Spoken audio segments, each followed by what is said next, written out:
Hi guys, in this video, we are going to look at the total number of valence electrons and Lewis structure of carbon monoxide. To know the Lewis structure of any given molecule, it is vital to first know the total number of valence electrons. In carbon monoxide, we have one atom of carbon and one atom of oxygen.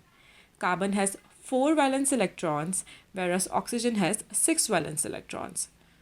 In total, we'll have 10 valence electrons for carbon monoxide, which has a chemical formula of CO. As it is a diatomic molecule, we'll place both these atoms like this. After you have done that, start placing the valence electrons around both the atoms. Remember, carbon has 4 valence electrons and oxygen has 6 valence electrons, and you have to place it accordingly. To complete the octets, both these atoms will form bonds and share electrons. Here, after forming one bond, the octets of both the atoms are not completed yet. So, it will form another bond to see if the octet of any of the atoms are completed. Carbon is sharing 2 of its electrons with oxygen, and in total 4 electrons out of 10 are used up to form a double bond. Still, the octets of carbon are not completed, but oxygen has a full octet.